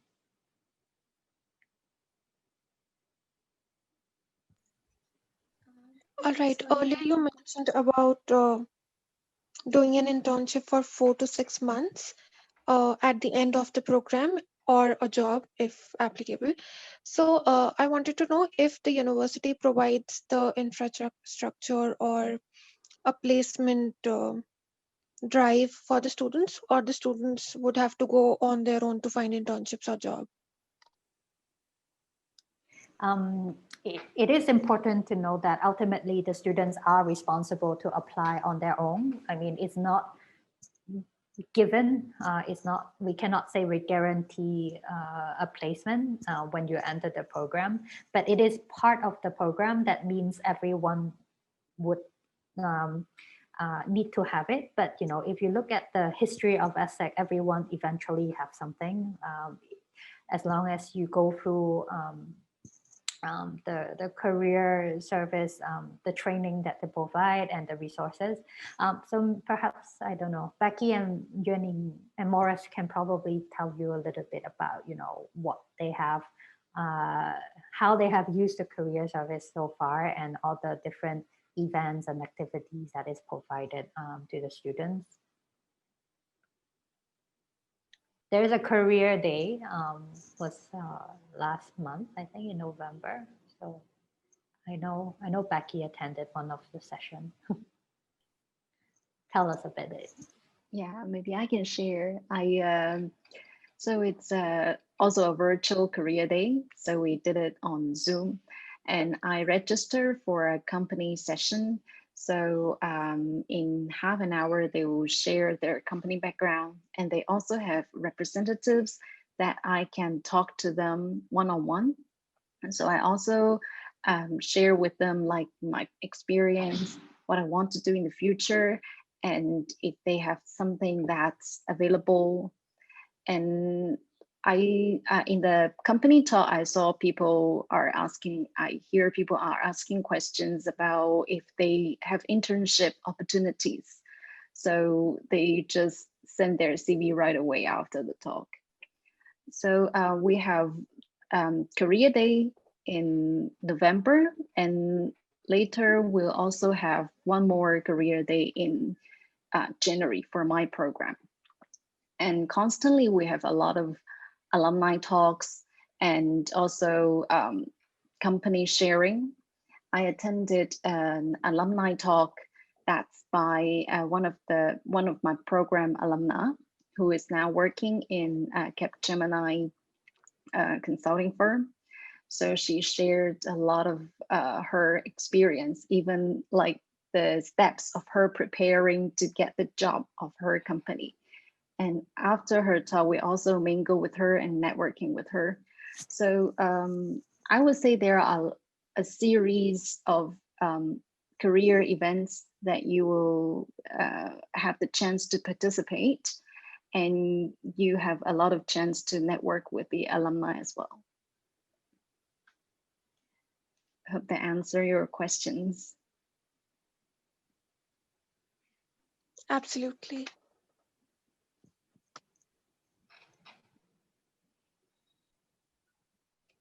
Thank you, our panelists, and thank you, Mahima. If anybody else here has any questions, you can unmute your mic and ask our panelists directly. I have one question. What internships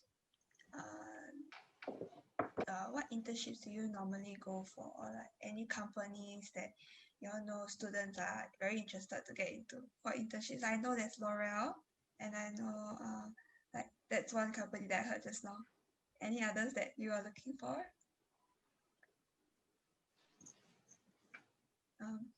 I think it depends on the students, like what industry they want to go into. Everyone is slightly different, even though they may be from the same program. So for example, in the marketing program, I know there is some people would be really interested in luxury brand management. I think Yuning also, right? It's quite interested in that. So those usually would go for like LVMH or Richemont, which is the luxury house behind a lot of brands like Cartier or Van Cleef. You know, these are the luxury brands. ESSEC has very strong relationship with them, and we do have a number of students that would choose us because of the relationship with these companies. So obviously, we always have the luxury companies, and then other programs, you know, or even in the marketing program, I think some students just more interested in digital marketing. So it could be like, I think last year we have someone who is working at Amazon right now, and then someone who is working at Grab or Facebook. So, you know, that is more on the tech or digital side. And then other programs like finance, then they definitely go for the more investment banking type of jobs.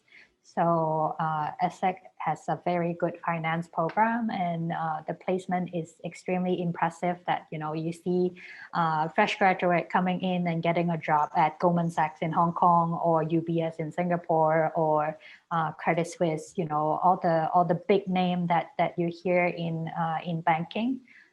So obviously, but depends on what they want. They may be working in different functions or doing something completely different, right? So everyone individually, they have their own target. May it be sales and trading, or it can be fintech, or it can be, you know, M&A, corporate finance, investment banking. So all these basically is also what we're looking for in the application. When you apply, you should have done some research at the degree of telling us, you know, what do you want to do afterwards.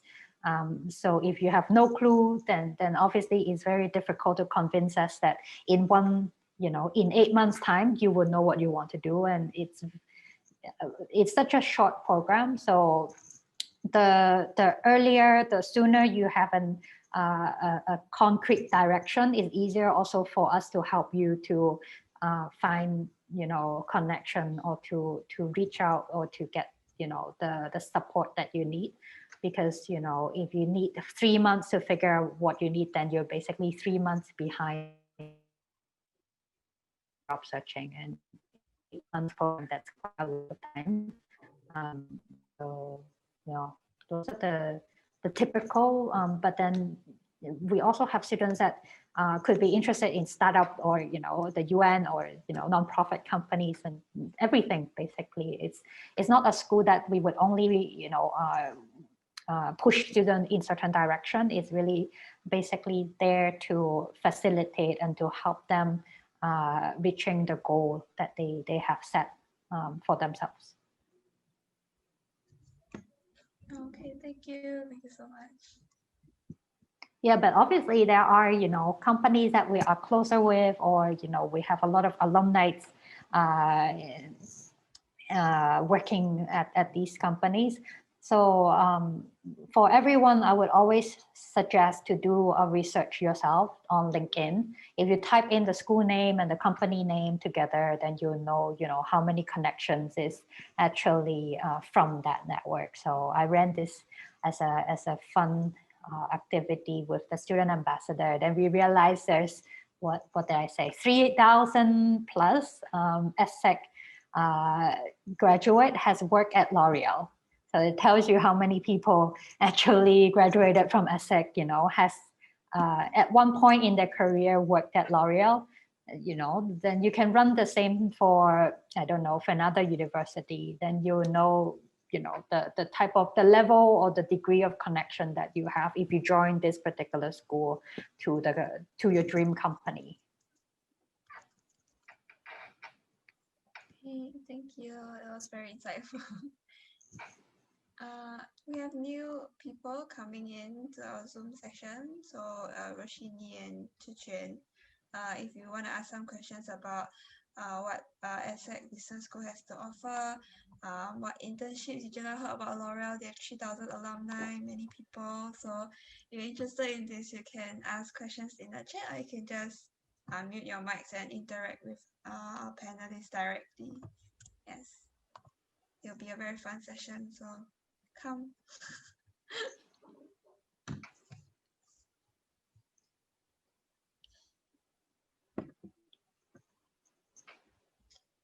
Any of you want to share your experience about Singapore or ESSEC in Singapore? Like anything interesting? I think Sonia and I have been staying for too long. Maybe Becky and Yuening will have a stronger culture shock. I would like to know, actually. Yeah.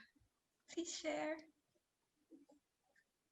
Perhaps Becky can go first, because I have had a long time in Singapore. I'm also Singaporean, so my entire education has been in Singapore. But so you're new to ESSEC campus, right? Oh yes, I'm new to ESSEC campus, and I think it was shared a bit previously that on campus we have many European students, and we also have students from all over the globe. I have classmates and friends from China, India, Canada, Germany, France, Italy.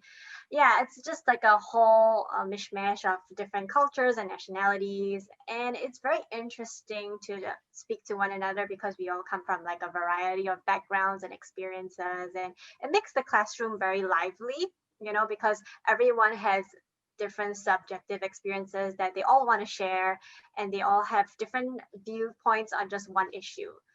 So there's never like a dull day in class when it comes to classroom discussions and whatnot, because everyone has something to offer. To me, I've just come to Singapore for about 2 months now. So actually Singapore and Hong Kong, where I come from, are quite similar because both are very prosperous, kind of wealthy places. But I think life here in Singapore is like kind of healthier because there are a lot of trees, gardens, a lot of greenery around the cities, and it's really accessible to go jogging. It's very accessible, and you can go to the islands during your holidays. So there's a lot to enjoy here in Singapore. And to like for ESSEC, it's a small campus, as maybe we earlier mentioned, it has 5 floors, but a very cozy and close, intimate place. Like we also know students from other classes as well. Like I'm in the strategy and management of international business program, but we also have classmates from marketing or also finance classmates can also take the electives of our course. So it's really a cozy place that you can know everybody in campus. And I agree with Yuan in that it's very multicultural. Because for me, we have classmates from Europe, Africa, Asia.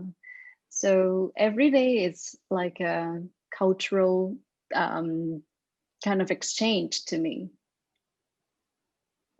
Fun fact, there are a lot of chickens around the ESSEC campus. Yes.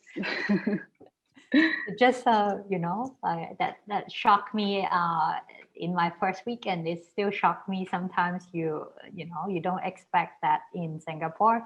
So even though it's in Singapore, but then in a way it's kind of tucked in One North. A lot of people don't realize that there's a school there. So even though it's like 5 minutes outside of the MRT station, but you have to walk past Unilever campus, and then it's up a hill, and then it's just an area of like really green and tons of trees and a lot of animals around. So it's kind of also nice to get that. You go to school and then one day you walk by with like 15 chickens trying to cross the road. Yeah, especially the breeding seasons. You see the little chicks follow their moms and pops, and you're like, oh, such a scene. It's quite, it's something like Singapore brought me about. It's the nature, and people really keen to blending this nature. Sometimes you see boars in a park or even crocodile. I saw the news a couple of days ago, and people are just very calm. As a Taiwanese, although we also like kind of very green country, but it's we don't tolerate this kind of situation. So I think Singapore in a way it's very healthy in a sense, and I think people also respect to share the space with the other creature in nature. I think it's something I really appreciate. And one thing, also a fun fact. So when you're in the MRT, you will queue on the escalator on your left, right? So when you go to Taipei, everything reverse. Everything is on the right. I think same as in Hong Kong. So when the first year, I just remember the first year I came here, I was so confused, and people would just stare at me like I'm an object, like blocking the road, like something like this. I was, wow, okay, this is part of a culture shock. Second culture shock is I realized Singaporean can speak 2 kinds of English. So, so Singaporean, when they talk to local to local, they will use Singlish, especially when they go to wet market. They just talk in Singlish. But in the office, they will just use officially English. Sometimes it's UK English. So they can switch automatically, depends on the person they talk with. So this is something also really amazed me. And so far, I'm still learning some certain terms in Singlish, like atas, or okay, I lost some terms, but anyway, I'm still learning, and it's really a good experience. And when you learn these words, you will just blend in a Singaporean group, I hope, in a sense. Yeah, they will just feel like our relationship is closer. We know each other slightly more. I mean, it's something I'm still learning every day. I really enjoyed it. Yeah. Thank you. Yeah. So I Oh yes. it's definitely I had the same. And Becky, by the time that you go on an escalator and automatically stand on the right side, then you know you have been to Singapore long enough that, you know, it took a while. And in Hong Kong, we call the train MTR. Yes. So that's one. Yes. Also one more thing. So if you start referring it as MRT instead of MTR, then you know that you have you know, adapt to it. to Singapore. Yeah. Oh, that's really nice to hear. Does anyone else have any more questions to ask? If not, we'll be wrapping up the session really soon, like in a minute's time. No? You can type in the chat. Don't be shy. It's a very good opportunity to ask because our panelists here are very experienced and they know a lot about ESSEC. Yeah. Okay.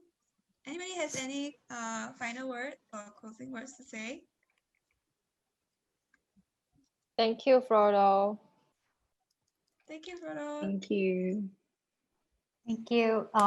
I just type in my email, so in case you guys have any questions, feel free to contact us.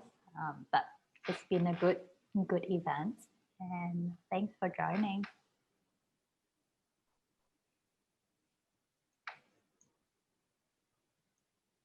Anybody here wants to take one more picture before we leave? Because now there's more people. I think just now Yuning was not present. Oh yeah, yes. You can on your screen. Yeah, you can on your screen. Yeah. Let's do this. Yay, yay, yay. Okay, wait. Anybody else wants to on their screens? If not, I'll be taking the picture soon. Don't be shy. Okay. 1, 2, 3.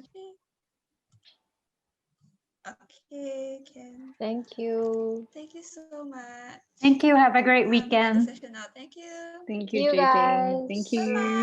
Bye. Bye.